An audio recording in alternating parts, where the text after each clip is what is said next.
are born, society gives us a script to tell us how we should be, how we should behave, what we like and dislike, what we should accomplish, what should be our goals, and how we are supposed to manage our lives. Many of us never had the opportunity to confront this notion of living. We have grown up completely attached to a system without having the slightest idea that we don't actually need to be part of it if we don't want to. We became so unconsciously dependent upon the institutions of our society that we forget there's more to life than just going to school, getting a job, paying a mortgage, saving for retirement.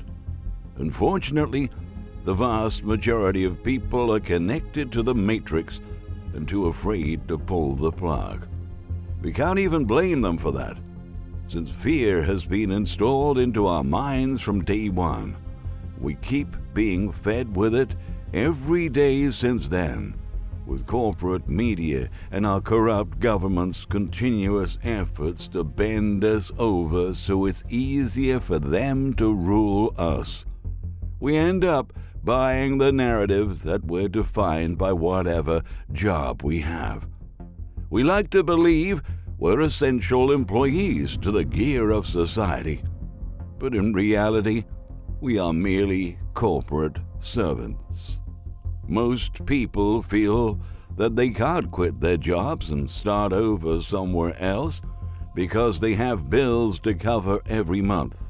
They have enormous amounts of debt they owe to giant corporate financial institutions. In essence, debt handcuffs us to the system. We're told we must dedicate our entire lives to work and starting living when we retire. We pass our lives pouring money into corporate securities in the rigged game that we call the stock market. But the financial system isn't as indestructible as it seems to be. And what happens when our economy and the markets start to crumble? What are we supposed to do? Should we just accept we are doomed to go down with them?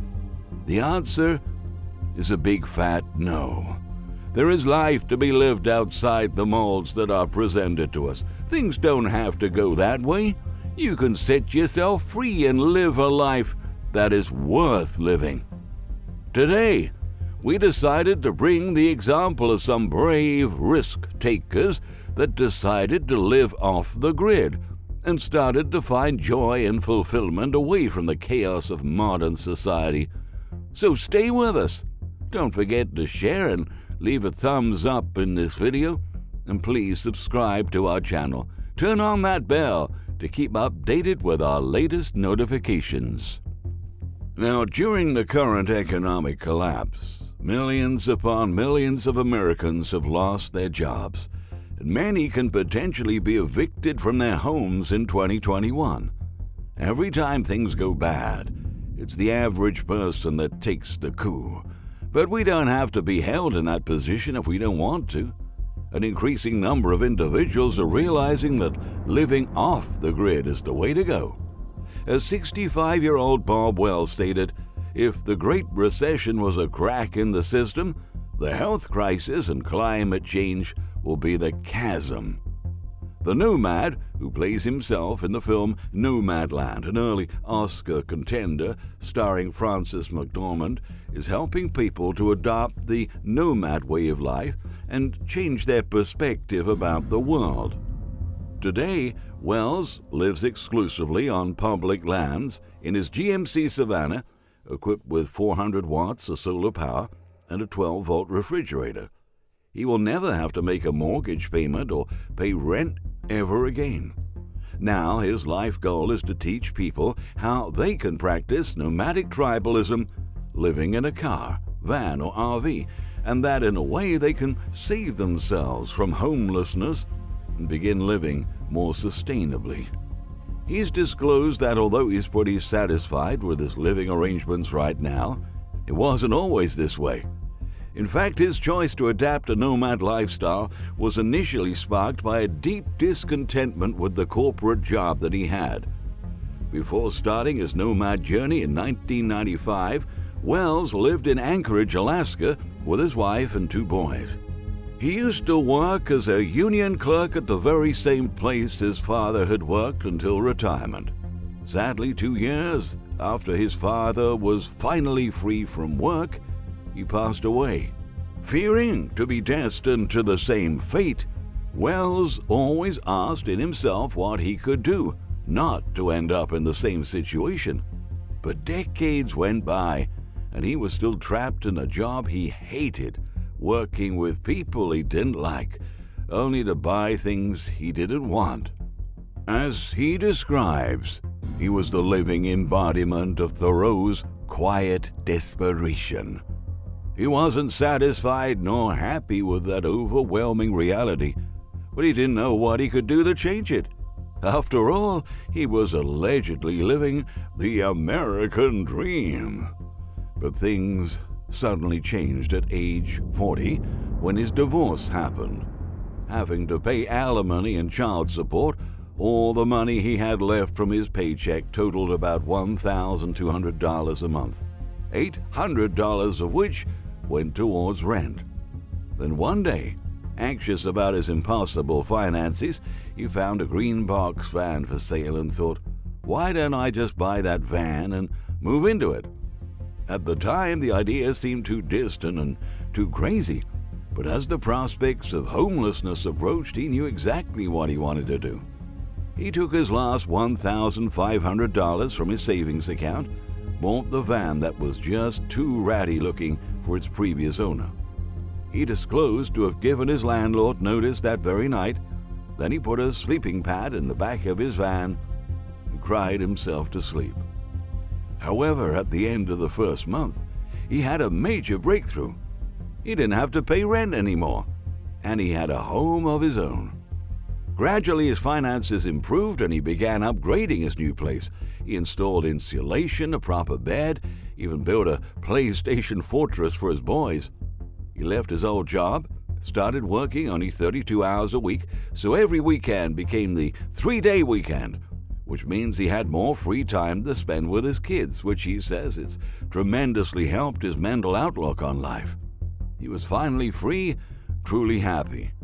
He realized that his new lifestyle could also set more people free. So, knowing that he had something valuable to share, he bought the web domain name Cheap RV Living in 2005, and he started posting tips and hacks about vehicle dwelling.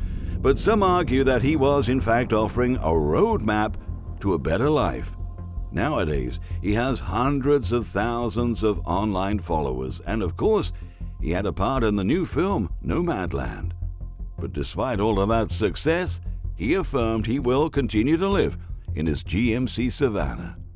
For some, living in a van isn't a practical choice, especially for families with kids and for those who need more space in order to have a comfortable experience. But there are several options one can choose to start rearranging their lifestyles. In essence, living off-grid is more about your mindset than about social rules and conventions. That's what a British couple named Matthew and Charis Watkinson defends. In an interview, the Essex vets disclosed they gave up the rat race to find a good life in the Welsh countryside after they came across and fully embraced a philosophy known as collapsology. In short, the movement is based around the consideration that society as we know it could entirely collapse.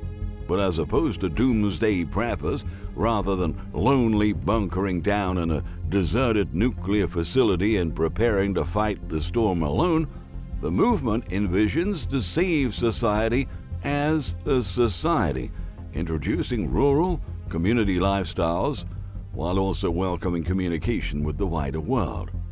Matthew and Charis left their £30,000 a year jobs and bought 3 acres of land in Pembrokeshire for £35,000 and spent an additional £25,000 to build a house, chicken coops, greenhouses, a horse poo-powered gas cooker, and even a hot tub. Now they produce their own food and are completely self-reliant. Matthew said, "I just started to think, I'd be more comfortable with a little patch of land where I could learn to provide our needs for ourselves, rather than relying on mortgages from banks and food from supermarkets. So that's what we did," said Matthew. "Just because something like supermarkets are really efficient doesn't mean they're better," he insisted, pointing out that the supermarket panic buying in March definitely showed us how fragile it all is and how quickly everything can change. The pandemic showed how we're never that far away from panic. Everybody is so reliant on somebody else providing everything for them that when things did get a little bit tense, the results were scary. The fragility of the whole system was exposed, and when we saw that, we were extremely glad we'd come here. I think we only just avoided what could have been a real crisis, but the fact that it got so close to it made people wake up and realize we can't rely on this. Because this could happen again, the couple stated in an interview. If the current collapse starts to quickly accelerate, they are ready. Besides, they don't have to get up every morning and drag themselves to corporate jobs that suck the life out of them. As economic collapse writer and author of Lost Prophecies of the Future of America, Michael Snyder mentioned in one of his latest articles he came across a Reddit post that stated the following: "I don't understand how people would rather have a job than be dead. I genuinely don't understand the motive. I picked a field I love, I became educated. I have had multiple jobs that are vastly different from each other, and everyone gives me the same overwhelming feeling of, I'd literally rather die than do this. It's been every job I've ever had, even before graduating college. I simply don't feel rewarded when I put in the effort to complete a task. I never get fulfillment out of a job well done. I don't understand how people do this their whole lives." Did you ever feel the same? Most of the time, it seems like we give everything we've got, and we're never actually rewarded for our efforts. Matthew and Charis might have a simple lifestyle, but they're just overjoyed to be free from the chains of the system. "We've built a farm for a lot less than £100,000, and it's all ours. We don't owe anybody any money, and we don't have any bills. Why aren't more people doing this?" they questioned. That's exactly it. Why aren't more people doing this? We'd just like to remind you that there are options. There are alternatives, and there's much more life to live outside what we call civilization. People are finally waking up to that fact and getting free from the system. And you can do it too.